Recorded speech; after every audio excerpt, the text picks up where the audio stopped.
Hello বন্ধুরা, কেমন আছো তোমরা? রান্না কাবু কথা কিচেন থেকে চলে আসলাম। আজকে ফ্রাইডে বলে কথা, ছুটির দিন।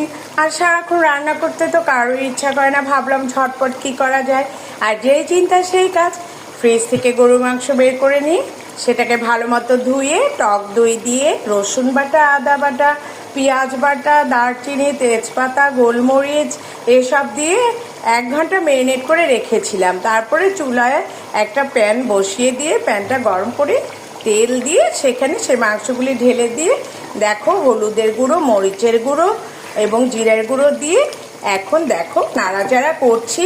এবং দেখো সপ্তাহে একটা দিন ছুটি, আমরা যারা মায়েরা আছি বা বোনেরা আছি, যদি আমরা সার্ভিস নাও করি, আমাদের তো রান্নাবান্না করতে হয়। তাই ঝটপট একটা রান্না আমরা খুঁজেই থাকি, এবং এই ঝটপট রান্না করে আমাদেরও তো একটা নিজেদের টাইম দিতে হয়। তাই আমরা নিজেদের টাইমও খুঁজে নিই। আর খুব সহজে এবং স্বাদযুক্ত আজকের এই রান্নাটি তোমরা একবার হলেও বাসায় করবে। এবং খুব লেন্দি প্রসেসে আমরা এখন কেউ যেতে চাই না, আমরা সকলেই খুব ব্যস্ত।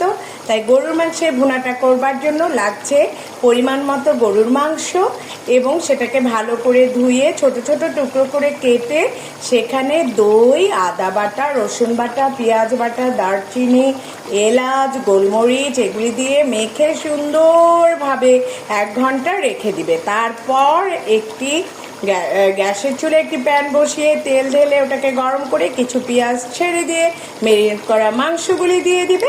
তারপর নাড়াচাড়া দিয়ে ঢাকনি দিয়ে ঢেকে দিবে আর অপেক্ষা করবে সেই সুস্বাদু অল্প সময় গরুর মাংসটি কিভাবে হয়ে যায়।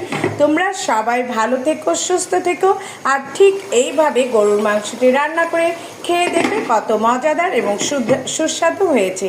ভালো থাকবে, সুস্থ থাকবে, এবং ফ্রাইডেতে এভাবে খুব স্বল্প সময়ে রান্নাগুলো তোমরা খুঁজে নিয়ে করবে। এতে তোমাদের ভালোও লাগবে আশা করি। বাই।